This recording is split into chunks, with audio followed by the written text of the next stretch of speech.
front bearing cover.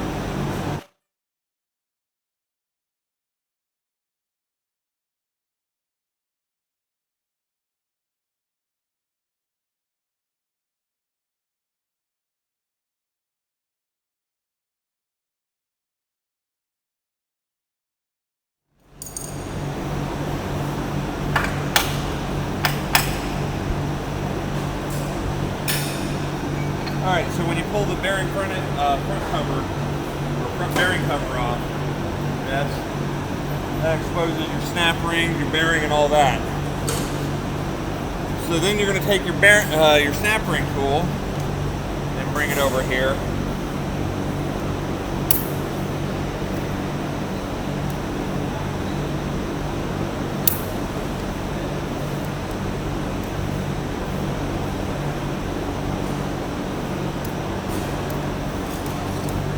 Snap ring off. This one's a little worn out from students practicing, and there you go.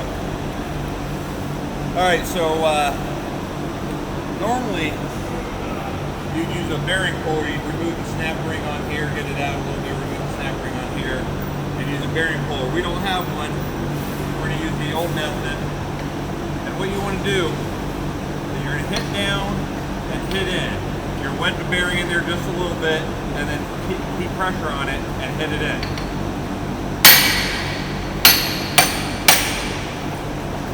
Wiggle it out.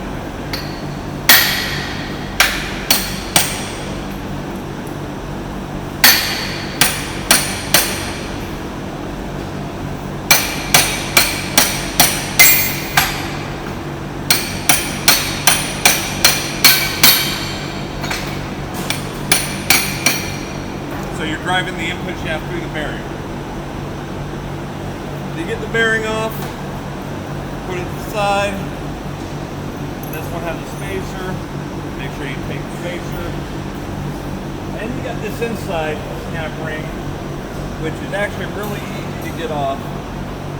What I do, I just use this to hold it, get it up and started, and then just proceed. Pop it off, be ready for it to fly. There you go. That's out. There's your input shaft. Now, if this has never been taken apart straight from the factory, there's going to be a seal on here.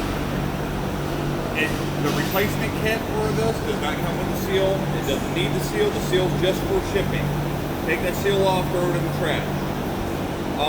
If it's been apart before, you won't see the seal on there, like this one doesn't have the seal. Like I said, it's only for shipping, throw it away. The reason you'd be removing one of these is if you change out a clutch, change out the input shaft. They go hand in hand. Alright, so when you're reinstalling it, reinstall it, easy way to do it. Grab your little screwdriver, put it on here, get it inside the lip. Let gravity do most of the work. You get it inside that lip, you're holding it with your fingers, and once you get it up in there, 1, 2, there, that's it. When you get a kit from Eaton or whoever, it generally comes with all new snap rings, all new stuff, new bearings. So you won't have to fight with the bearings and the snap rings as much. Make sure you put your spacer in there.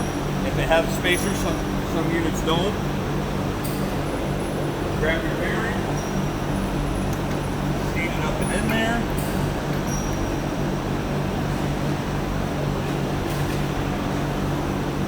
Grab this.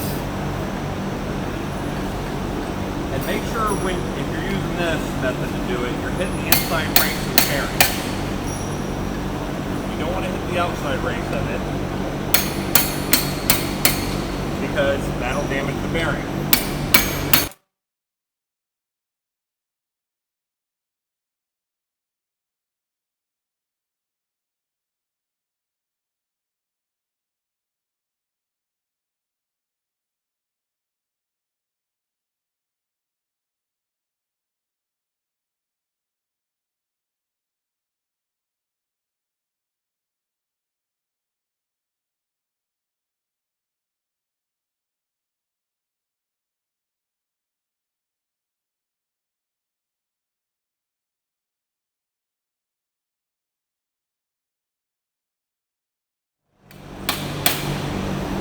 now you got that snap ring groove visible.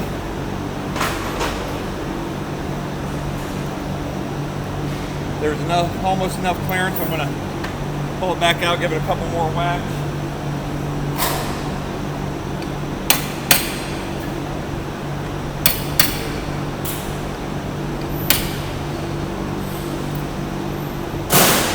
All right, we got enough clearance now. All right. So now that we got that on there, take our snap ring.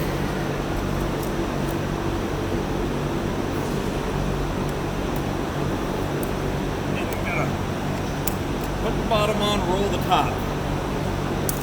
And there you go. Now, when you're putting the bearing front cover back on there, there's a non-threaded hole right here. It syncs up with the oil galley right here on the bearing, on the back of the bearing front cover. So you go to put that on there. I do believe this comes with a gasket.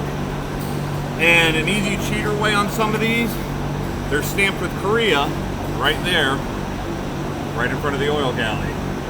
So as long as you have that fairly lined up, you'll be right there.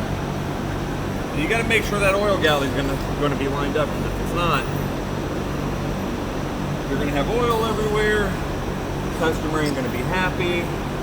Boss ain't going to be happy. My instructor won't be happy because he told me that, you know, since he taught me how to do that. I can't go blaming him that he didn't teach me. There you go.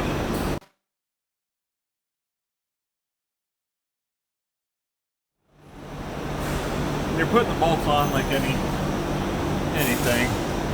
Do it in a crisscross pattern. Snug them up before you go get your torque wrench. We won't be torquing these down. Normally you torque them to 35 to 45 pounds according to the Eaton Cooler manual.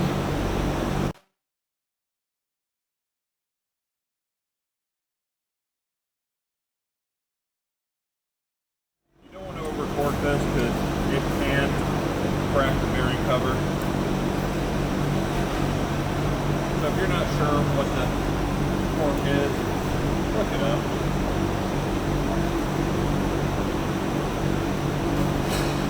And that's it. Installing an input shaft. Thank you for watching. Like I said, Matt Harris at JTech. Have a good day.